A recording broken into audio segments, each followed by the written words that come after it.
Hello, and welcome to the C3 Method podcast with your host, Robert Polenic. Our goal is to educate you on everything health and fitness related with a clear, concise, and customized approach. We want you to know what you need to know and how to apply it in a way that fits you best. Today's podcast number 2264, and the title is Why You Are Not as Lean as You Think You Should Be.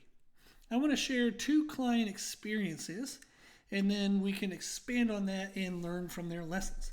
Client number one is a men's physique competitor and personal trainer. He trains hard, 4 to 5 days a week, 90 to 120 minutes per session, so an hour and a half to 2 hours per session. He's active every day. He's on his feet training 6 to 8 hours of clients a day, and he eats super clean. So he shared with me what his meal plan currently is, and he says he's consistent with his meals, eats clean carbs, clean protein sources, healthy fats. He really has everything dialed in on paper. His goal is he wants to get leaner and bigger so that way he can continue to compete and continue to promote his business online more effectively through his aesthetics. I have another client. She's a female trainer. She doesn't compete, but she would like to in the future.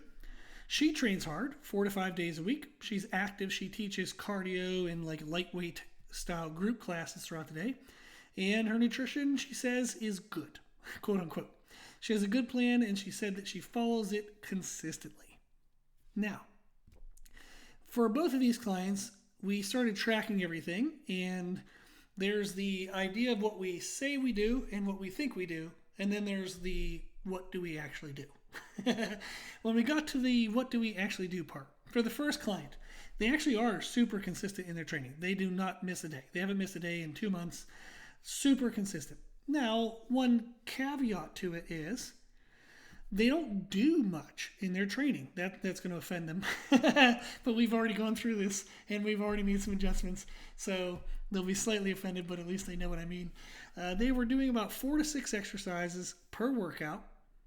They would do 2, 3, 4, sometimes 5 warm-up sets, and even what would be considered like an extra priming set where they would go above their working weight but do half the reps, and then they would bring the weight back down.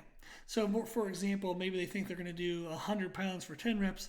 They would do 120 for 3 or 4, and then they would drop down to 100 and then do their working set.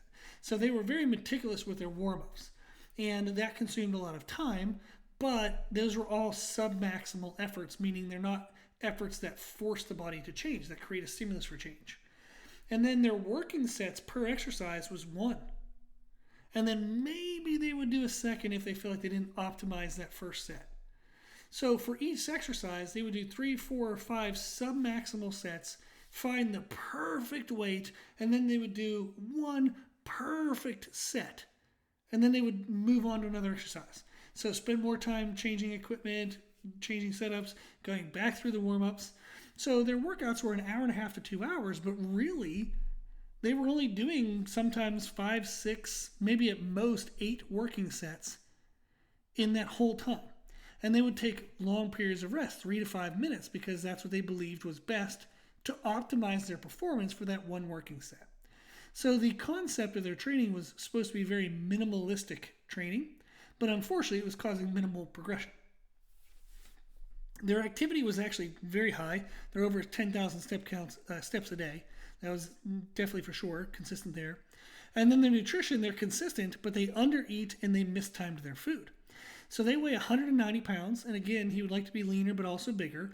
So that tells us, okay, we want to be eating, in a sense, you can create fat loss and muscle growth at the same time to some degree, and then eventually you do pick one a little bit more than the other.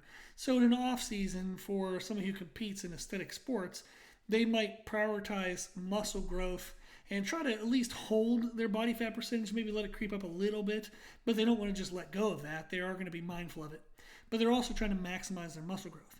And then contest prep, they're going to try to maximize sustainability of muscle, try to keep the muscle they have while losing as much fat as possible. But at all times, they're paying attention to both components. It's just they're going to push harder into one component than the other in different seasons of life. For this client, though, They were over concerned with staying lean. So he was only eating between 2,200 and 2,500 calories per day. At 190 pounds, training 4 to 5 days a week, and with a 10,000 plus step count per day, that is not enough.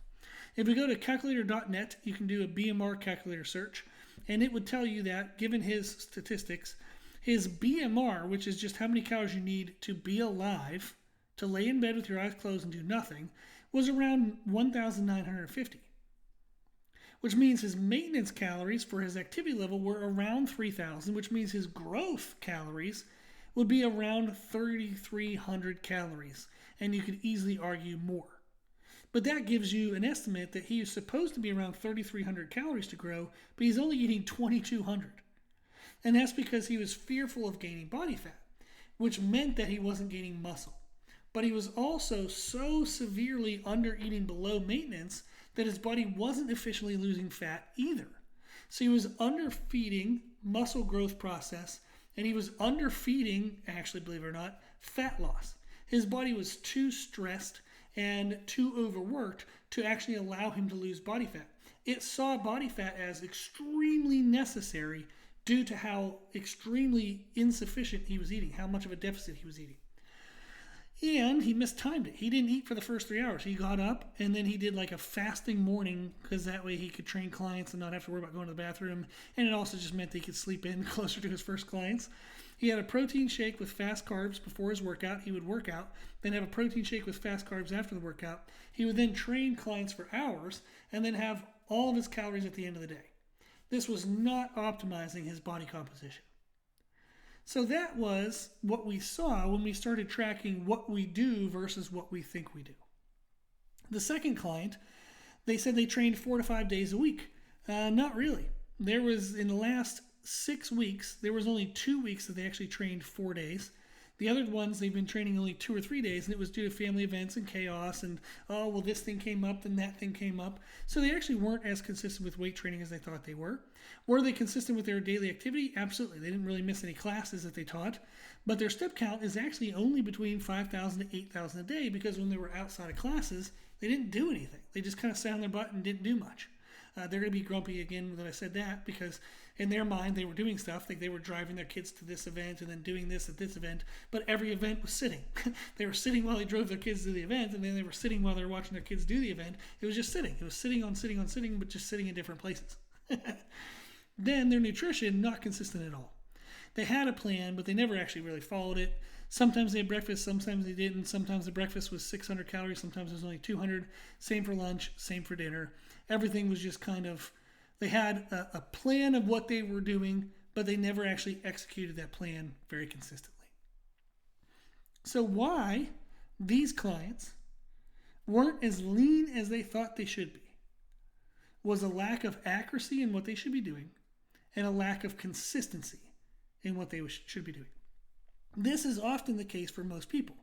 For most people, why they aren't as lean as they think they should be is they're not accurate in what they're doing and they're not consistent in what they're doing.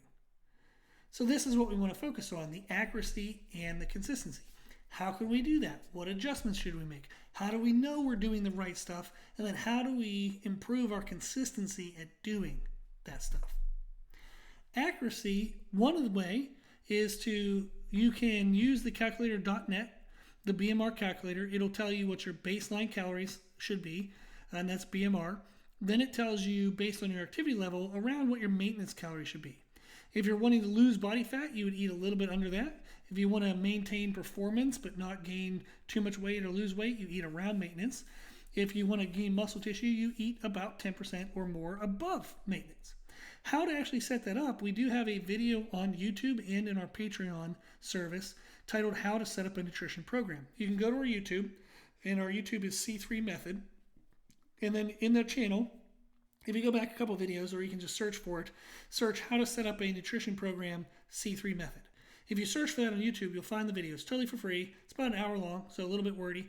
But it tells you how to find the right calories, right protein, the right timing for the day, whether you should focus on carbs versus fats. It kind of gives you everything you need to know. That's going to get you the accuracy that you want. I go through that and do that with all of my one-on-one clients for them, and then I kind of teach them why, and we work on it every week. So I do the work for them. But if you want to do it for yourself, it's available. And then accuracy for daily activity, just track your step count. You can do that on your phone. You can do that on a fancy watch like a Garmin or Apple Watch. You can also just get an old school pedometer. My wife used that for her last contest prep. Just a little pedometer she clipped on her hip, and it was like $10 on Amazon. But step count is a good way to just track consistency in daily activity. You might be busy during the day, but it doesn't mean you have a high step count. And then training logs. You want to train track what you do in your training. Like, when did I train? What exercises did I do? How many sets and reps did I do? What weight should I use? And then, am I consistent at pushing those numbers every week? And if you track your stuff, like what you're doing in a training log, you'll see whether you trained 4 days that week or 2 days that week, or how consistent you've been over the last month or 2 months. You need to make it more obvious to yourself the difference between what you think you're doing and then what you're actually doing. How do we improve our consistency? Again, a training log helps improve consistency and accuracy. For nutrition, a nutrition tracking app, if you want to use that, that's a great way to improve consistency. Once you are consistent, you don't have to track what you do every day, but maybe track 1 or 2 days a week just to double check what your habits are, make sure everything's as consistent as it should be. Are you having a meal? Yes or no? Are you hitting the right calories per day? Yes or no? The right protein per day? Yes or no? Don't give yourself a yes if you didn't actually do it, but maybe had a good reason why you didn't.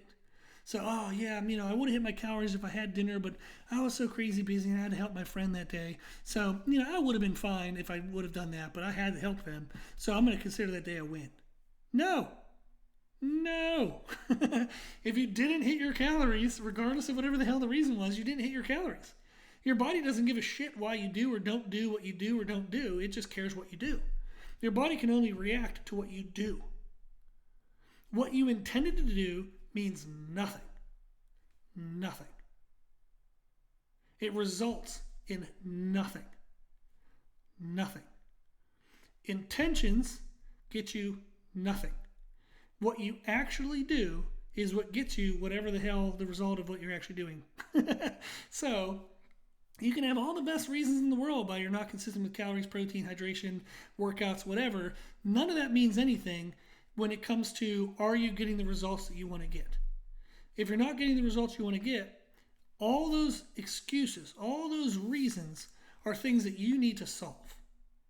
It's actually good to know what your excuses and reasons are, because now you know exactly what to do. So, I'm not having breakfast because I wake up late and I feel like I don't have time. Okay, get up earlier or find breakfast options that are faster. Done. So if you know why you're not doing it, that's great, because you know what to attack. If you were to say to yourself oh my gosh, I'm eating so consistently, I'm eating perfect according to my numbers, and I'm just not losing fat. What do I do? That stinks, because you don't even know what to approach. So being called out on your excuses is actually a good thing, because if you have the excuses, you know exactly what to attack. It's now the acceptance that you need to attack those. And this is for myself too. I'm not, superhuman. I have my same bullshit too. So I apply the same, rough and gruff, tough love approach to myself as I do in these podcasts to the listeners. So if I'm not following through with something, the reason why I am or am not doing it means nothing to me. It's absolute bullshit. It means nothing. But if I know it, I know how to attack it.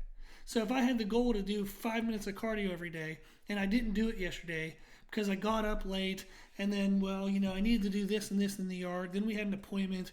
It got to the evening by 6 o'clock. I was just tired. I had to cook dinner. I had to just, kind of give myself a little bit of time to relax. I've been going all day. And then all of a sudden, before I knew it, it was time to go to bed and I missed my window. Okay, so I missed my cardio. None of those reasons mattered. What I would now say to myself is, why did I sleep in late? Is it because I went to bed late? If that's why, I need to stop going to bed late so I can get up on time and get my damn cardio in before all the other shit gets in the way. So I'll immediately start problem solving as to why I missed it that day.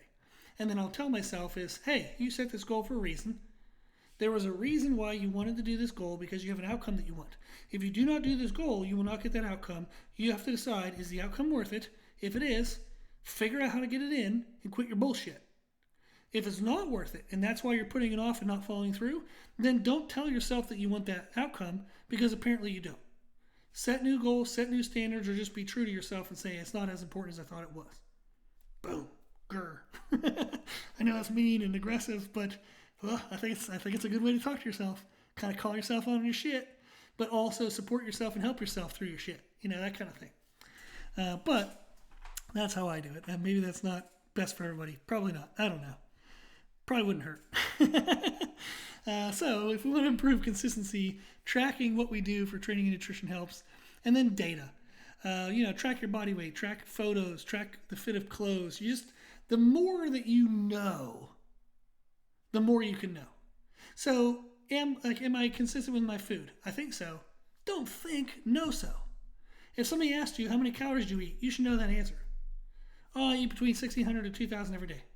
Or I eat around 3,000 every day. How much protein do you eat? I try to get a gram per pound of body weight every day.